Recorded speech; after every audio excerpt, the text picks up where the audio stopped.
Why it sucks to be Ahsoka Tano. You come into the galaxy on the endless grassy plains of Shili, where the wind bends the tall blades like waves on an ocean, and the skies shift red and orange under twin suns. Your mother's voice is the first thing you hear, warm and proud, whispering your name as she holds you close.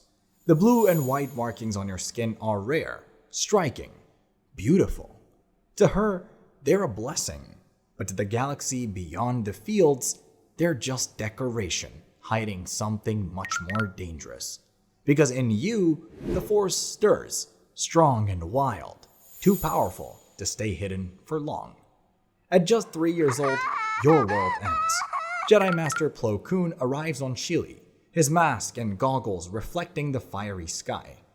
To you, he looks like a monster, pulled from a bedtime story meant to keep children close at night.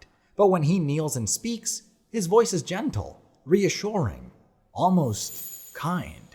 He tells your parents you are special, strong in the Force, too strong to live an ordinary life, too strong to remain here. They don't fight, they don't resist. They've seen this before.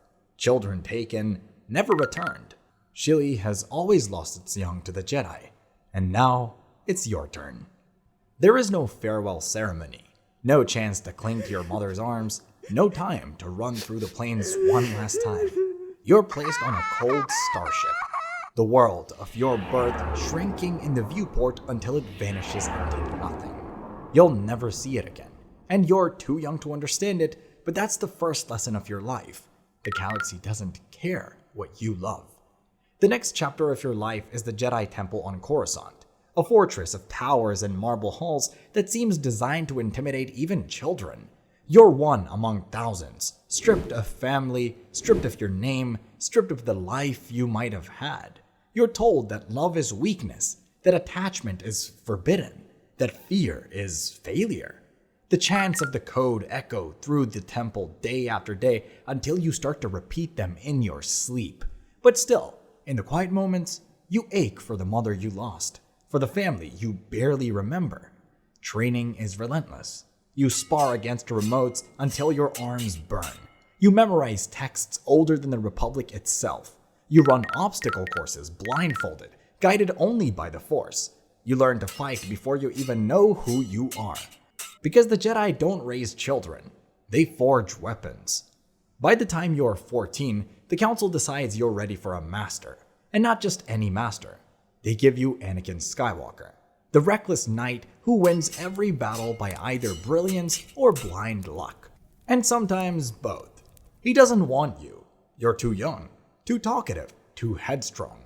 You call him arrogant, and he calls you Snips. It sounds mocking, but there's warmth behind it. A warmth you never got from the Council. For the first time in your life, you belong to someone again. But belonging comes with a price. Your first missions throw you headfirst into the crucible of the Clone Wars. Christophsis, Teth, Rylith, planet after planet, sky after sky, filled with blaster fire and smoke. You ignite your lightsaber, shouting orders to clone pilots who look to you for leadership even though you barely trust yourself. And when you make mistakes, it's them who die.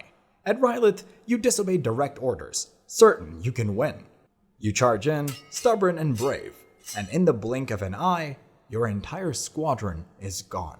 Their starfighters burst into flame, their voices silenced forever.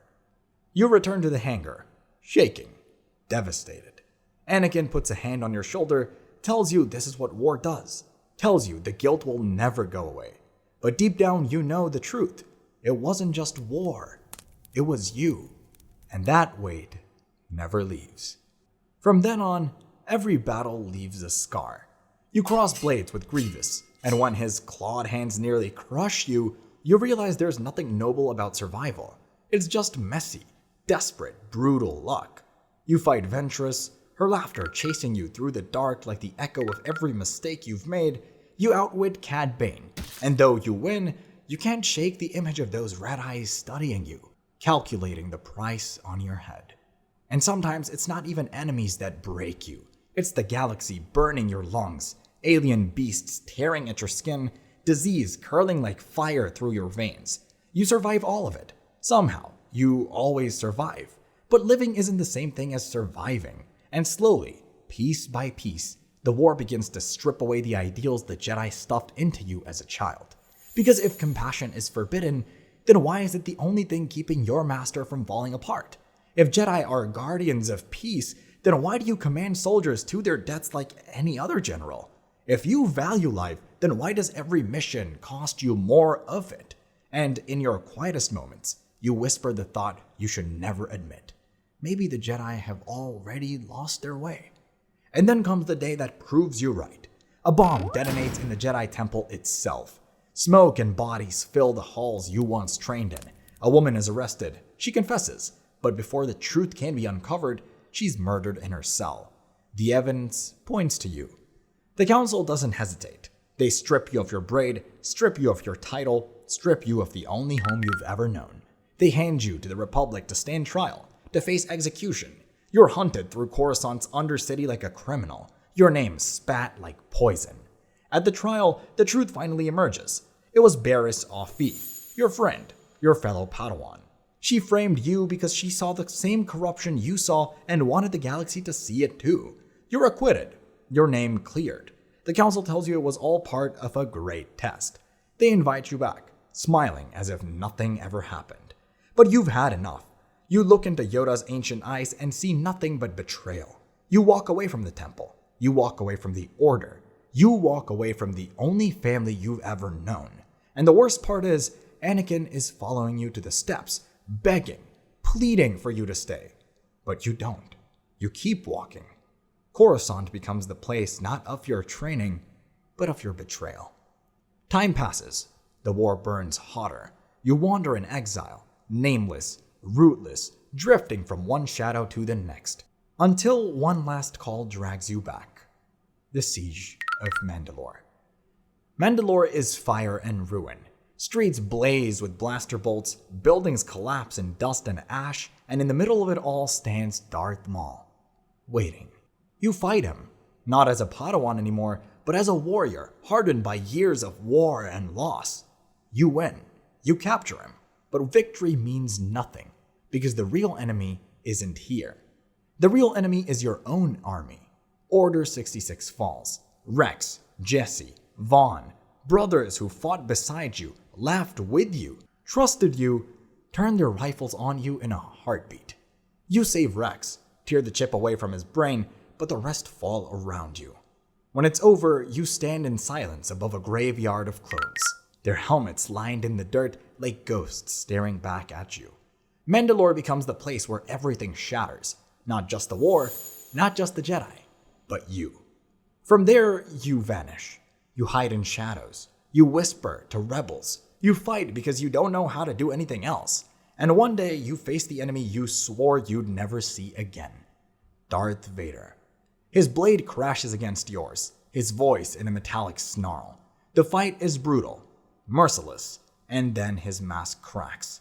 The breath hisses, and through the broken helmet you see him. Anakin, the man who called you Snips, the man who cared for you when no one else did. He's there, staring at you with one eye, half buried beneath hate. You can't kill him. You can't save him. You can only walk away as everything collapses around you. Decades pass. Empires rise and fall. You grow older, slower, your face carved by loss, your robes gray. You are no Jedi now, but you are not anything else either. You guide Sabine. You search for Ezra. You face Thrawn. You step into the world between worlds and see Anakin again smiling, forgiving, guiding. You want to believe it's him. You want to believe it's real. But deep down, you know it's just an echo, a ghost reminding you of what you lost. You are a survivor, but survival is the cruelest fate, because you carry every death with you. The clones who trusted you, the Padawan who betrayed you, the master who became a monster, the friends who vanished into the void. You carry them, and you always will. You never fell to the dark side. You never became the monster they feared you might be, but you never found peace either. You are a warrior without a war, a teacher without faith, a friend without a family. You are Ahsoka Tano, and that's why it sucks to to be you.